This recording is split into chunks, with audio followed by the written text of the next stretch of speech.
మా ఛానల్స్ లో వ్యాపార ప్రకటనలు ఇంటర్వ్యూల కొరకు మాకు వాట్సాప్ మెసేజ్ చేయండి 7799789788.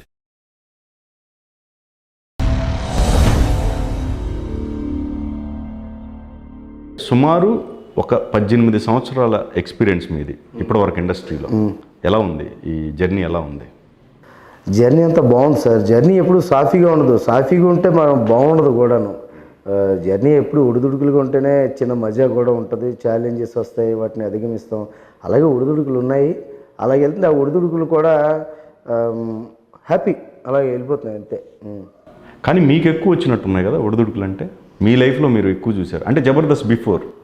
జబర్దస్త్ బిఫోర్ కూడా ఒడిదుడుకులు ఎలాగంటే నాకు విచిత్రంగా అప్పుడు ఆ సిచ్యువేషనల్గా అలాగే వచ్చేసి తప్పకండి కామన్గా వస్తుండే. అవి మనం ఫీల్ అయితే ఒడిదుడుకులు, లేకపోతే హ్యాపీగానే ఉంటాయి అనమాట. అలాగే ఉండేది అనమాట. అది 2001లో మీరు ఫిల్మ్ ఇండస్ట్రీలోకి ఎంటర్ అయ్యారు. అవును. 1 నుంచి జబర్దస్త్లోకి 4 years బ్యాక్ మీరు ఎంటర్ అయ్యారు. అంతే అంతే అంతే. అవును. సో అప్పటి వరకు చిన్న చిన్న క్యారెక్టర్లు వేసుకుంటూ వెళ్తాం. సినిమాల్లో చిన్న చిన్న క్యారెక్టర్లు వేసేవాడిని, సీరియల్స్లో చేసేవాడిని. వచ్చిన అవకాశం అన్నీ ఉపయోగించుకునేవాడిని సార్. అప్పటికి షార్ట్ ఫిల్మ్ ట్రెండ్ లేదు. ఆ తర్వాత ఇప్పటికీ అప్పుడప్పుడు కొంతమంది షార్ట్ ఫిల్మ్స్ అని అడుగుతుంటారు. డేట్ కుదిరితే కనుక చేసేవాడిని. అప్పుడు టెలిఫిల్మ్స్ అవన్నీ కూడా ఉండేది కొద్దిగా, అవి కూడా చేశాను. బిగినింగ్ నుంచి మొత్తం కామెడీ క్యారెక్టర్సే కదా మీరు? బిగినింగ్ నుంచి కామెడీ క్యారెక్టర్. అసలు ఎప్పుడు ఈ పర్సనాలిటీకి సీరియస్ క్యారెక్టర్ ఎవరండి? సీరియస్నెస్ చచ్చిపోయి అలా చూస్తుంటారు. అక్కడికి సీరియస్నెస్ అంటే నాకు నిజంగా కామెడీ క్యారెక్టర్ చేసినప్పుడు అప్పుడు నిజామాబాద్ దగ్గర ఏదో ఒక చిన్న పల్లెటూరులో చిన్న సినిమా అండి. అది ఒకరోజే షూటింగ్ అయింది, ఆ తర్వాత జరగలేదు కూడా. అందులో నాది ఎంత సీరియస్ క్యారెక్టర్ అంటే ఎవడైనా నవ్వుకుంటారు, వీడేంటి అనుకుంటారు. అది ఆ సినిమా అక్కడే ఆగిపోయింది కాబట్టి అది సినిమా అని అనలేం కూడా దాన్ని. నేను ఒక శ్రీహరి గారి రేంజ్ క్యారెక్టర్ చూడండి, ఆయన బొట్టన వేలంత కూడా ఉండను నేను. ఇలాగా చిటిని వేలంత కూడా ఉండను నేను.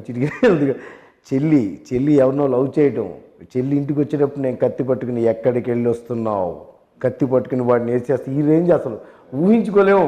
ఓకే, అలాంటి క్యారెక్టర్ ఒకటి. మళ్ళీ ఎప్పుడు అది చేయలేదులేండి నేను. అలాగా కనీసం కత్తి అంతన్నా ఉండాలి మనం కత్తి పట్టుకోవాలంటే. ఫస్ట్ నుంచి కామెడీ క్యారెక్టర్లు బిగినింగ్ నుంచి చేసుకుంటూ వచ్చారు. సో జబర్దస్త్ అవకాశం ఎలా వచ్చింది మీకు? అంటే అప్పటికే నాకు ఎక్స్పీరియన్స్ ఉంది కాబట్టి. వీళ్ళందరికన్నా సీనియర్ కదా ఒక రకంగా చెప్పాలంటే, అప్పుడు ఫామ్ అయిన గ్రూప్స్ అప్పటికే వచ్చాను కాబట్టి ఆ డైరెక్షన్ డిపార్ట్మెంట్కి కూడా ఎవరెవరు ఉన్నారు అని సెర్చ్ చేస్తారు కదా సార్ వాళ్ళు. ఒక షో అనుకున్నప్పుడు అతను ఇతను ఈడు అనుకుంటారు కాబట్టి ఆ లిస్టులో నేను కూడా వాళ్ళకి కనిపించాను. కనబడి నాకు అప్పుడు అవకాశం ఇచ్చారన్నమాట వాళ్ళు. అలా నాకు అవకాశం వచ్చింది. డైరెక్షన్ డిపార్ట్మెంట్కి కాల్ చేయటం, కొత్త ప్రోగ్రామ్ స్టార్ట్ అవుతుంది ఒకటి చెయ్యండి అని అడగడం. నేను అప్పటికే నేను 7 years అయిపోయింది కరెక్ట్గా.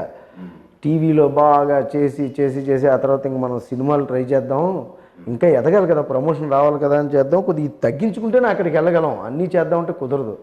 సో తగ్గించుకుంటున్నాను అనమాట. యాంకరింగ్లు తగ్గించుకుంటూ టీవీలో తగ్గించుకుంటూ వస్తున్నానండి.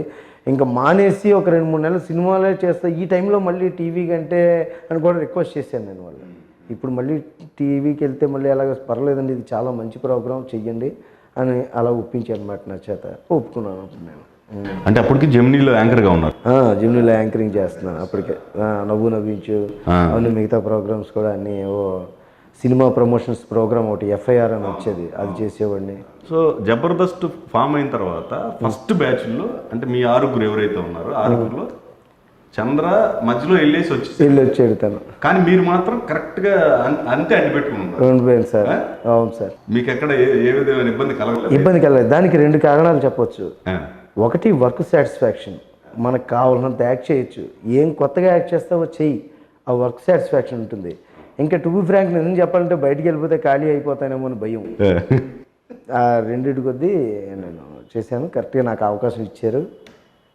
మల్లెమాల సంస్థ వాళ్ళు చేసుకుంటూ వస్తున్నాను. ఎప్పటికప్పుడు ఈ బ్యాచ్లు మారుతా ఉన్నారు కదా, మీకు ఎక్కడ ఇబ్బంది కలగట్లేదు? కొత్త బ్యాచ్, కొత్త నీరు వస్తూ ఉంది. అయ్యో ఇబ్బంది బాగానే ఉంది.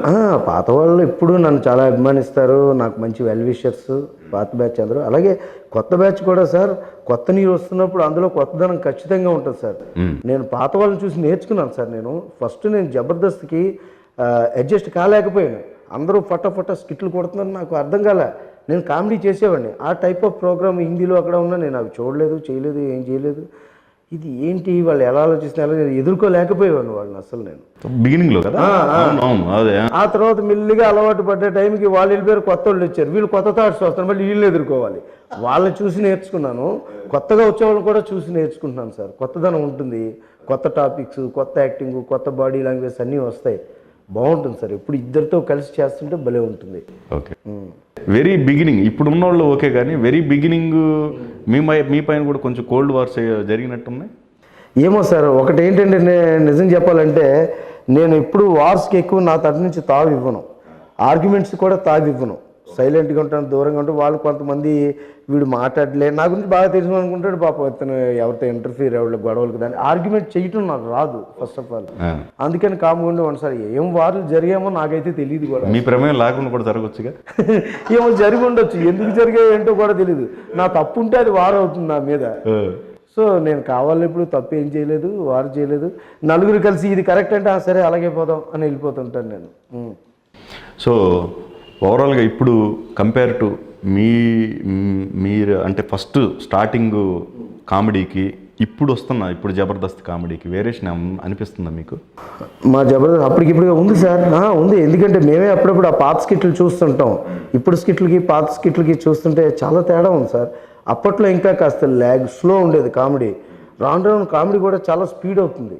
మనం ఇంత టైంలో చెప్పేదాన్ని ఇంత టైంలో చెప్పేయాలి, ఇంత టైంలోనే ఎక్కువ ఫన్ ఉండాలి, ఇలాగా చాలా మారింది సార్ కామెడీ.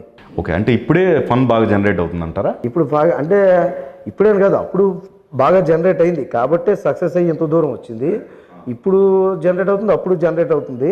టైం బీయింగ్లో అట్లా కాలానుగుణంగా మారుతూ వస్తుంది అనమాట. ఇప్పుడున్న అంటే పాత టీమ్ లీడర్స్ కావచ్చు, ఇప్పుడున్న టీమ్ లీడర్స్ కావచ్చు, అవును, ఈ కాంపిటీషన్లో ఒక సీనియర్గా ఒక్కొక్కసారి నేను వెనకబడుతున్నాననే ఫీలింగ్ ఏమైనా ఉండేదా మీకు?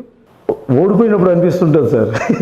ఓడిపోయినప్పుడు ఇచ్చిన నిరాశ అది ఉంటుంది కదా, స్కిట్ గెలవనప్పుడు మనం వెనకబడుతున్నాం, లేకపోతే థాట్ రానప్పుడు కూడాను వెనకబడుతున్నాం ఆలోచనలు ఎప్పుడు నాకు తక్కువే వచ్చేదిలేండి. ఓకే, చాలా తక్కువ ఆలోచన ఎప్పుడు రాలేదు. మనం వెనకబడుతున్నాం ఓడిపోయినప్పుడు కానీ, థాట్ రావట్లేదు అన్నప్పుడు కానీ, దానికి కారణం కూడా ముందు ఆలోచిస్తాను.